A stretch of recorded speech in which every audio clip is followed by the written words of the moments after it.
Good day, fish tankers. How are you all doing? I hope all the fish are swimming and you're coping with the power outages. Today I just want to talk a little bit about the thing that is essential to fish keeping, which is water.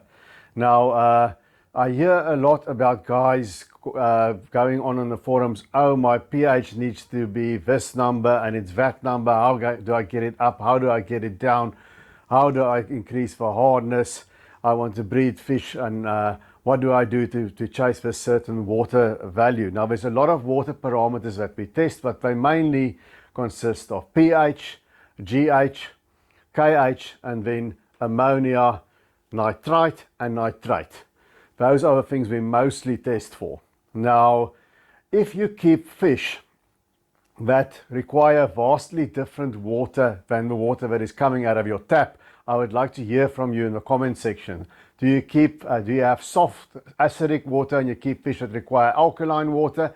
If so, how do you get the water there and how do you keep it there?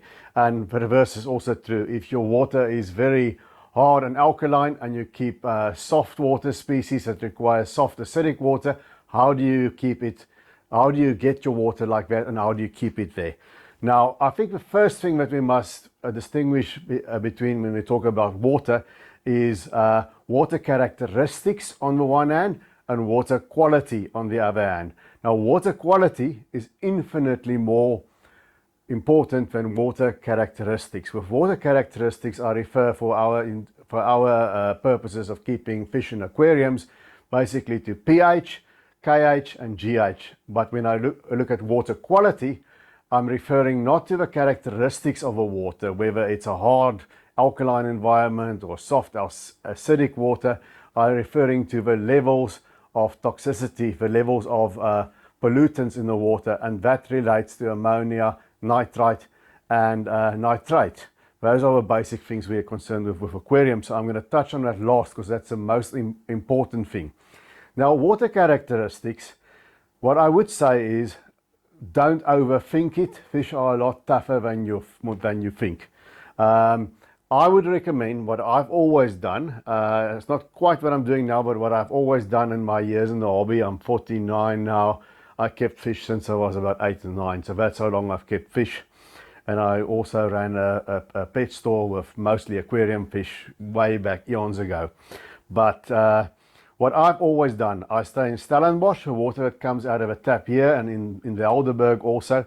It's quite soft water, very, very little KH, if any at all, and it's acidic water. The water that comes out of my tap is pH 6.5, and it's very soft water. And all these years, I've basically kept what does well in that water, and most things will do well. I've kept all kinds of tetras, whether South American and some African tetras like Congo tetras as well. I've kept South American cichlids, your Oscars and your Deacons or Severums as some like to call them, dwarf cichlids, all of those things, West African dwarf cichlids like Ribensis, and Rasbouras and Gouramis from Asia with no problems at all.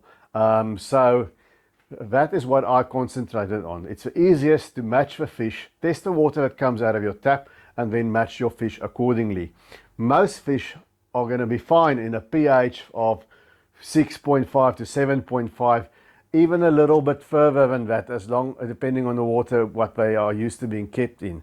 So most of our water parameters are around there. If you're in the Karoo and the water that you have is basically liquid rock with a pH in the 8 and a very high KH and GH, then I would recommend rather keep African rift-like cichlids like Lake Malawi cichlids, whether they're peacocks or haps or mbuna, or maybe Tanganyikan cichlids, because they will do well in the water that you already have.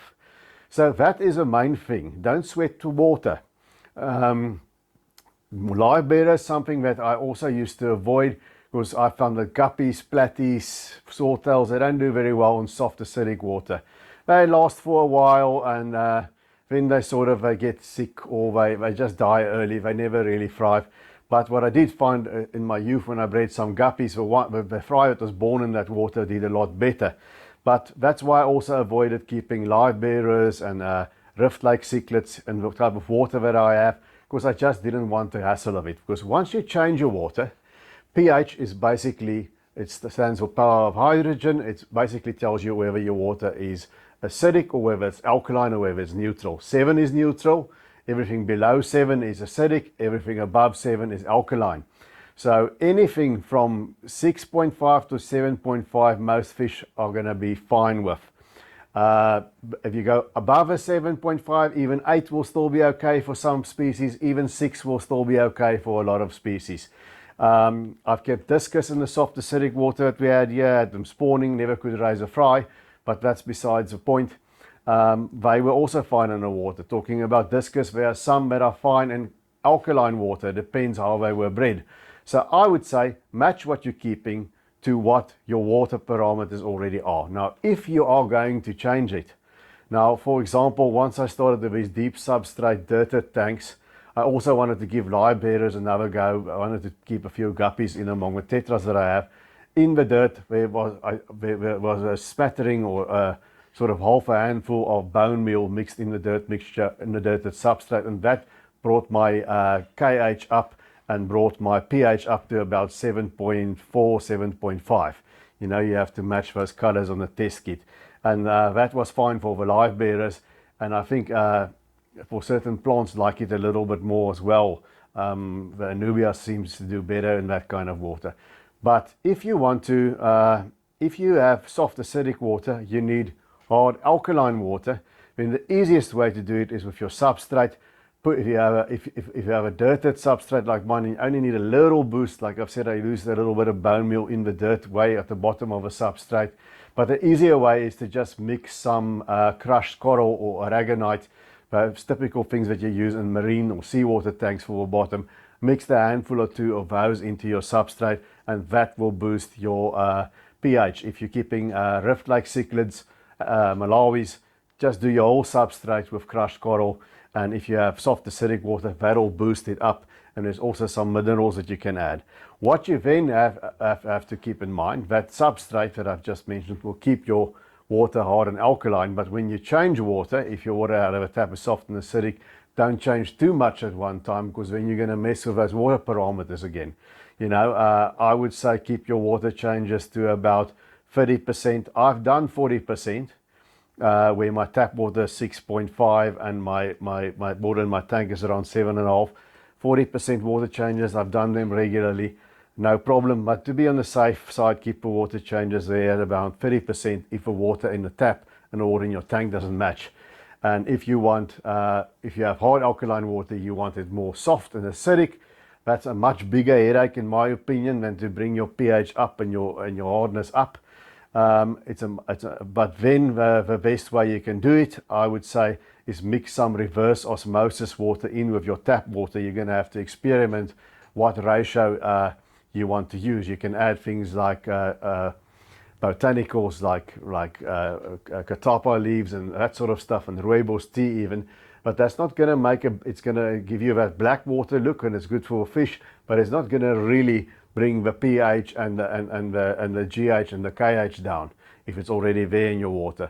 So the best way, if you have hard alkaline water, if you're staying in the Karoo and you want to keep discus, then you've got to mix some reverse osmosis water in with your tap water. You can't use plain reverse osmosis water, it's too pure for fish. You have to mix it with your tap water, and there's a lot of mix and match involved there until you find your right ratio. And then of course the water that you change with, you're also going to have to mix like that. That's why I say it's much easier to just keep what you have and match them to your tap water. And to do that, you just need to do a bit of research. Google is your friend. But my bottom line is, it's much better to keep your water stable. Don't worry about 7 and you want to get it up to 7.2, or it's 7.5 and you want 6.9. It's not going to make much of a difference. Rather just keep it stable. So that is water characteristics. I'm not going to go into a lot of biochemistry stuff. I'm really not qualified for that. I'm more concerned about the practical application of it. But now the much more important thing is ammonia, nitrite and nitrate. Now, if all your fish are dying, or if they're all gasping at the surface or lying on the bottom gasping, you've got one of two things. You've got ammonia or nitrite, or a combination of both. And that only comes from several reasons. The number one reason is people don't do their research. The shop don't tell them to cycle the tank to get the nitrogen cycle going. There's a lot of good videos out there. Just search nitrogen cycle, cycling an aquarium. There's a couple of ways to do it. And they just get it from the store, put all the fish in at once, and immediately have ammonia and a nitrite spike and everything dies because the beneficial bacteria is not established yet. Basically, fish eat, fish produce waste in the form of feces and urine, and that causes ammonia. Ammonia in any measurable form that we can measure on our test kits is highly toxic to fish. It will kill them. Then, as a bacteria gets established, and that bacteria lives on surface areas that has food and oxygen for the bacteria. In other words, water circulates past that surface areas and brings the oxygen and the food to the bacteria. That's where they live, so the bacteria will be most numerous on your filter media, and then also your substrate, and then maybe the leaves of your plants and hardscape and other things in your tank, not in your water. The beneficial bacteria is not in your water. You can't cycle a tank by taking old tank water into a new tank. You can do it for other purposes, but not for cycling an aquarium. It's not going to do much. So if a beneficial bacteria is not established yet, you get a spike in ammonia. If that bacteria is established, they consume the ammonia, but they convert it to nitrite NO2, and that is also toxic to fish because they can't breathe, but it will have the same effect. But once the second group of bacteria is established, they take that nitrite, they eat that, and they convert it to nitrate, NO3. Now, people have to understand the difference between nitrite, NO2, and nitrate, NO3. Nitrite, like ammonia, very poisonous to your fish. It will kill them, all right? So you can't have any reading of ammonia or nitrite on your test kits. Anything that's detectable on an aquarium test kit is going to kill your fish. Here and there you'll have a tough specimen that'll live through it, like that auntie and uncle we've got that smoke 40 cigarettes a day and drink a quart of whiskey and they live till 90. You get that, but it will damage them. It's not good for them. So once that is established, now you have nitrate. Nitrate is NO3. So people confuse the two because there's only one letter of difference in the spelling, you know, the I and the A in the second syllable of the word. So nitrate is for most people's aquariums the end product, and that's only toxic for fish in the long term. So if there's too much nitrate, they don't just suddenly start breathing hard and keeling over. It's not the same effect, so it takes a while before it will have a negative effect on them. It inhibits their cell functioning, their ability to absorb nutrients and excrete waste, and their growth potential and all of that. So you'll see the fish developing problems over a period of time when the nitrates go too high. And nitrates are eliminated mostly by way of water changes. You do partial water changes. What level must your nitrates be? There's debate for it. Personally, mine are really, really low. The plants consume some of it as well, but my nitrates stay around, it's never more than 5 ppm. And the consensus that you'll see people say your nitrates mustn't go over 40, some will say 50 ppm. Once it reaches 40 or 50 ppm, that's when you need to do a partial water change. Now, I don't like it that high in my experience of fish keeping, and as I've said, I've kept some difficult to keep fish like discus and so on. I don't like the nitrates to go over 25 ppm. And when I was doing conventional, just a normal 2-inch, 5 centimeter substrate with inert, with nothing in it, maybe a bit of root tabs for a plant or two, maybe a bit of liquid fertilizer for an epiphyte or two. And when I kept fish that way, I needed to change water, do partial water changes mostly every week, depending on the stocking density of a tank. So then you can also reduce your nitrate by the use of deep substrates over time. And there are other ways. I've seen ways of anoxic filtration, slow-moving plenums. I've never used that. And I've seen denitrators, very slow-moving filters with biomedia in. I've never used that, so I can't speak of it. For me, deep-dirted substrates do work to reduce your nitrate greatly, so you don't require as many water changes. Some would say you don't change water. I don't believe in that. There's other things you need to replenish in the water.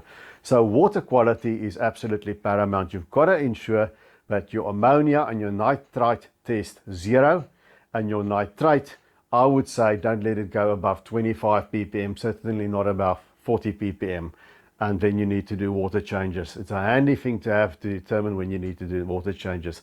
So in conclusion, don't chase a water parameter magic number in terms of pH, general hardness, or carbonate hardness, because as I've mentioned, you can change them, but it's a lot of work, it's difficult to do, and it's also hard to keep it there because water would like to return to its original state, so you have to buffer it.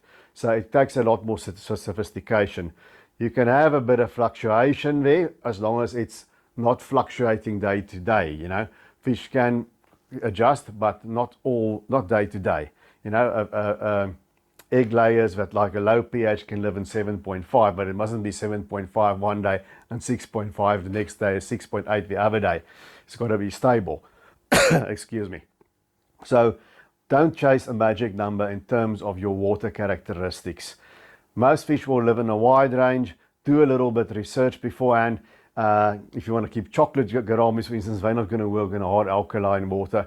If you want to keep live bearers, they're not going to do very well in soft acidic water for the most part. So try and match what you keep to what water you already have. And then water quality is paramount. You've got to keep your ammonia at 0. You've got to keep your nitrite at 0. And you've got to keep your nitrates no more than 40. I would say 25, what would be on the safe side. And that you do through water changes or various forms of anaerobic or anoxic filtration. That becomes a little bit more sophisticated, as I mentioned. But far from worrying and chasing a pH level, you've got to be much more intent on ammonia, nitrite, and nitrate. That's much more important for the well-being of your fish and success in the hobby, is to keep those things under control. And that basically boils down to established biological filtration. I've made another video about the number one thing you must understand in fish keeping. And if you understand that, you'll have good water keeping because you're taking care of the bugs in your filter and your fish will thrive.